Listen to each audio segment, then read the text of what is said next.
The night of June 21st, 1941, was unusually quiet along the Soviet border. In the darkness, 3 million men held their breath. German soldiers crouched in forests and fields stretching from the Baltic Sea to the Black Sea. Their hands gripped rifles that had conquered France just 1 year before. They had been told to wait, to stay silent, to prepare for the greatest invasion in human history. The air was thick with tension. Cigarettes were forbidden. Tank crews sat inside their machines, checking gauges by flashlight. Artillery officers calculated trajectories one final time.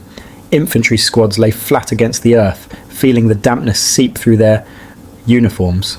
Every man knew that dawn would bring violence unlike anything the world had ever seen. Across the border, Soviet sentries stared into the black horizon. Some had heard rumours, whispers of German troop movements, the sound of engines in the distance. But Moscow had assured them there would be no war. Not yet. Not now. Stalin himself had dismissed the warnings. German reconnaissance flights were ignored. Defectors arrested as provocateurs. The Soviet border troops were told to remain calm, to avoid incidents, to trust in the non-aggression pact. But the soldiers on the ground felt it. Something was wrong. The silence was too deep, the night too still. At exactly 3:15 in the morning, the world broke open. A single artillery shell screamed across the sky, then another, then thousands. The eastern horizon erupted into a wall of fire that stretched across 1,800 miles. The ground shook, the trees burned, buildings collapsed before anyone inside could wake, and in that single, terrible moment, the largest and most brutal front of World War II came to life. This is the story of Operation Barbarossa, the day the Eastern Front ignited. Adolf Hitler had always intended to destroy the Soviet Union.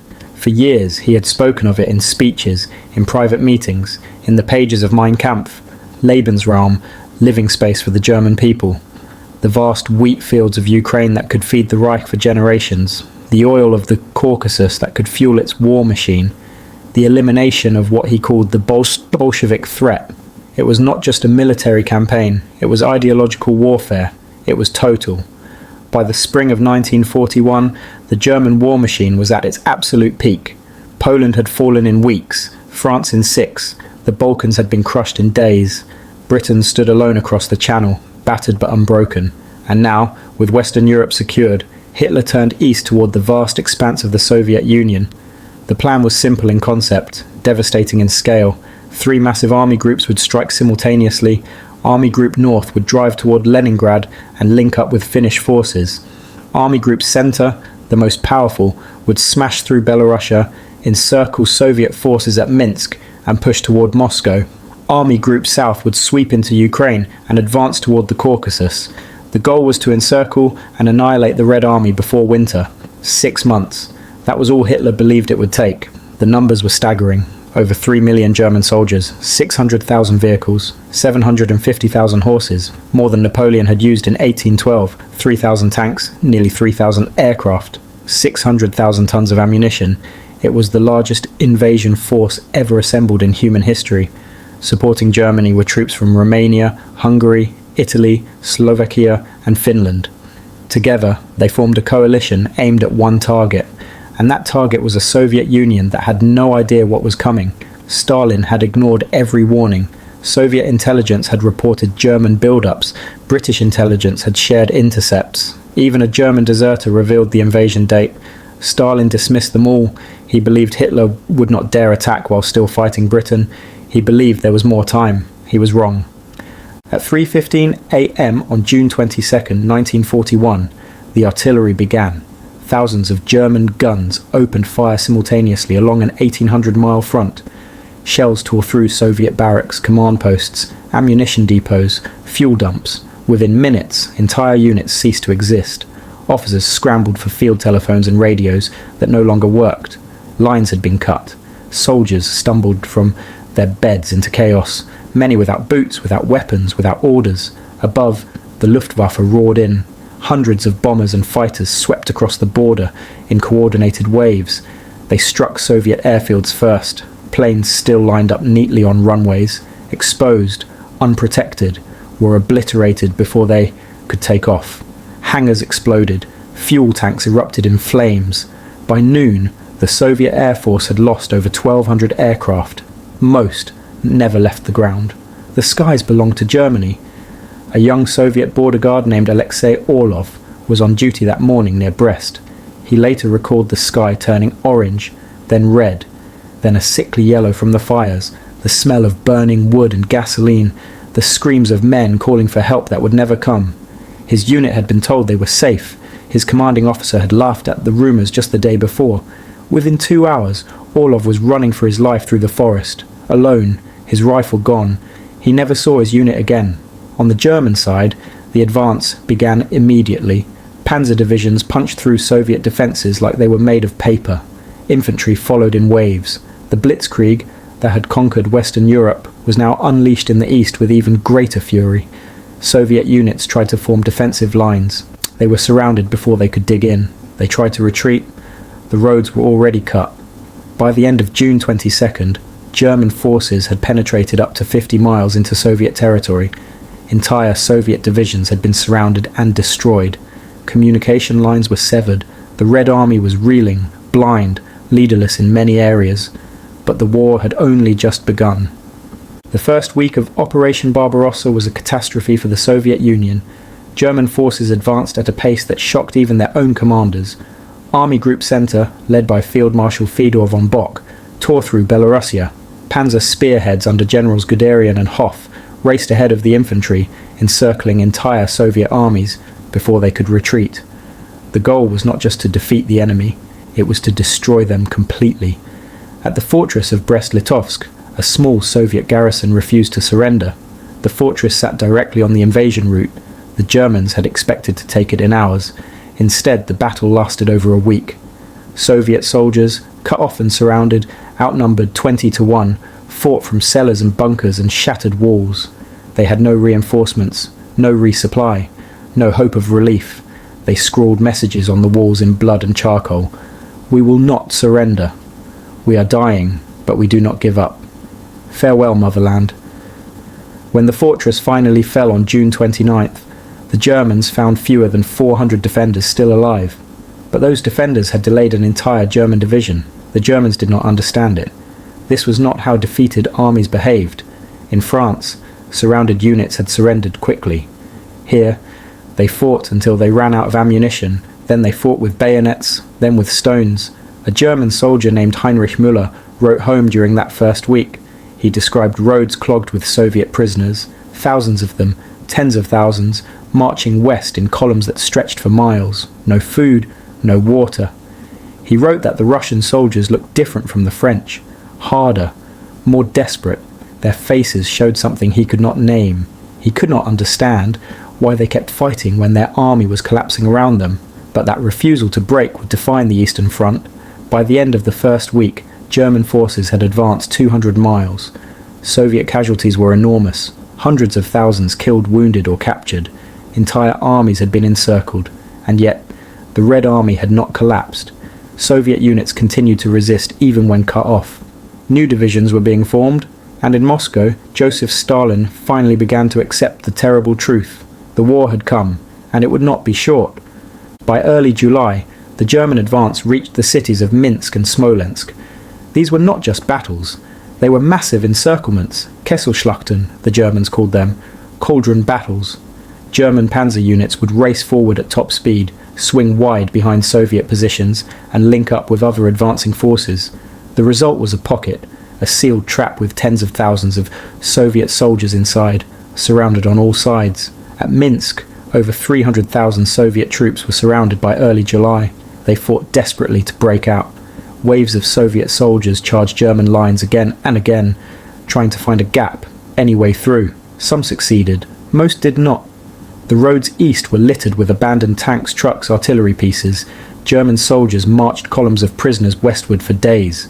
The numbers were almost impossible to comprehend. At Smolensk, the Soviets put up fiercer resistance. For the first time, German forces were genuinely slowed. Soviet counterattacks, though often suicidal, forced the Germans to pause and regroup. The battle lasted 2 months, from July into September. When it ended, another 300,000 Soviet soldiers had been captured. But the delay had cost the Germans something irreplaceable: time, precious weeks that could never be recovered. A Soviet officer named Pavel Dmitriev survived the Smolensk encirclement.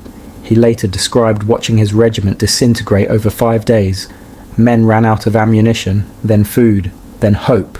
Some tried to surrender and were machine-gunned. Others fought to the last bullet. Dmitriev escaped through the woods at night with 11 other men, moving only when it was dark. Only 3 made it back to Soviet lines. But even in defeat, something had changed. The Germans were winning, yes, but they were not winning fast enough. Hitler had expected the Soviet Union to collapse within weeks, just as France had collapsed. By August, it was painfully clear that would not happen. Soviet resistance was hardening rather than breaking, and the deeper the Germans pushed, the longer their supply lines became. Fuel shortages began. Spare parts ran dangerously low. Vehicles broke down and were abandoned. The Blitzkrieg was slowing, and summer was passing.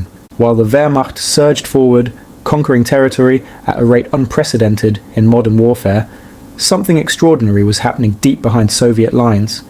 Entire factories were being dismantled. Machines, tools, entire assembly lines, all carefully disassembled, loaded onto trains, and shipped east, beyond the Ural mountains, beyond the reach of German bombers.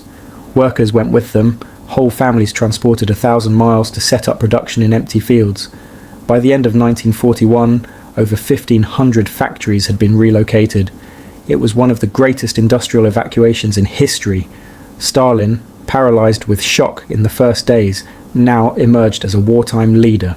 His orders were brutal and clear. There would be no retreat without permission. Every city would be defended. Every soldier would fight. Deserters would be shot on sight. Officers who retreated without orders would be executed. It was a regime of absolute terror, enforced by NKVD blocking detachments. But it was also a regime that refused to surrender. Millions of Soviet citizens were mobilized. Men, women, teenagers. They dug anti-tank ditches, built fortifications, constructed defensive lines. They joined partisan units behind German lines, blowing up supply trains and ambushing convoys. The Soviet Union was bleeding, but it was not breaking. A German intelligence officer named Franz Halder, chief of the Army General Staff, wrote in his diary that the Soviets seemed to have an endless supply of men. Every time a Soviet division was destroyed, 2 more appeared. Every time an army was encircled, another army materialized. It defied every prediction the Germans had made. The Soviets were learning, adapting, evolving. Their tactics were improving through brutal trial and error. They began to trade space for time, fall back, regroup, strike back at vulnerable points. It was costly, it was desperate, but it was working. By late summer, German casualties had reached over 400,000 men, killed, wounded, or missing. Tanks and trucks were breaking down faster than they could be replaced. The front line stretched across more than 1,000 miles of hostile territory. The invasion was supposed to be over by now. Instead, it was only deepening. In September, Hitler made a fateful decision that would haunt Germany for the rest of the war. He ordered Army Group Center to halt its advance toward Moscow and divert south to help capture Kiev and Ukraine. His generals protested. Guderian argued that Moscow should be the priority. Halder warned that the delay would cost them the capital. Hitler overruled them all. He wanted Ukraine's industry and grain. He wanted the psychological blow of capturing Kiev. He got his victory. Over 600,000 Soviet soldiers were encircled in what became the largest encirclement in military history. German propaganda celebrated it as proof that victory was near. But the delay cost them Moscow. By the time German forces turned back north in early October, the weather had changed. The autumn rains came, and with them came the Rasputitsa, the mud season. It was something the Germans had not accounted for. Roads turned into rivers of thick black mud. Tanks sank to their turrets. Trucks became hopelessly stuck. Horses collapsed from exhaustion. The German advance ground to a literal halt. A German tank commander named Otto Schmidt described the mud as an enemy worse than the Soviets. His panzer became stuck for 3 days. The crew tried everything. Digging by hand, logs under the tracks, steel cables, even explosives. Nothing worked. The tank sank deeper with every attempt. Eventually they abandoned it and continued on foot. But Hitler refused to stop. On October 2nd he launched Operation Typhoon, the final push toward Moscow. German forces attacked with everything they had left. Over 1 million men, 1,400 tanks, every available aircraft. Soviet defences buckled under the assault. Panic spread through Moscow. Government officials evacuated to Kuibyshev. Stalin considered leaving, but ultimately stayed. By mid-November, German troops were within 20 miles of the Kremlin. They could see the spires of the city through their binoculars on clear days. Some reconnaissance units reached the outskirts. They could see the anti-aircraft fire above the capital. Victory seemed agonizingly close, but the Germans were exhausted, cold, starving, and the Soviets were bringing in fresh divisions from Siberia, troops who had been guarding against Japan. Then, in the first week of December, winter arrived. In early December, temperatures plummeted with shocking speed, minus 20 degrees Celsius, minus 30, minus 40. The cold was unlike anything the German army had experienced. It came suddenly, savagely. Soldiers had no winter uniforms. The supply trains were stuck hundreds of miles away in the mud. Men wrapped themselves in blankets, newspapers, anything they could find. Tanks would not start. The oil froze solid. Engines had to be heated for hours before they would turn over. Weapons froze solid. Rifles jammed. Machine guns stopped working. Frostbite claimed more men than bullets. A German medic named Karl Steiner wrote in a letter home that he saw men lose fingers simply from holding their rifles too long. The metal burned their skin. Others collapsed from hypothermia and never got up. The wounded froze to death before they could be evacuated. Bodies piled up because the ground was too frozen to dig graves. On December 5th, the Soviets launched a massive counter-offensive along the entire Moscow front. Fresh divisions, properly equipped for winter with white camouflage, felt boots, quilted jackets, struck German positions with coordinated fury. The Germans, exhausted and frozen, were forced to retreat. It was the first major German retreat of the entire war. Villages they had captured weeks earlier were retaken. Supply depots were overrun. Entire units were cut off and destroyed in the snow. Hitler, enraged, ordered his troops to hold their ground at all costs. No retreat. Fight where you stand. Some units obeyed and were annihilated to the last man. Others retreated anyway and survived. The German front line buckled but did not completely break. By the end of December, the Battle of Moscow was effectively over. The Germans had been pushed back 30 to 60 miles from the capital. They had not taken Moscow. They had not destroyed the Red Army, and the myth of German invincibility was shattered forever. Operation Barbarossa had failed. In 6 months, the German Wehrmacht had advanced over 600 miles into the Soviet Union.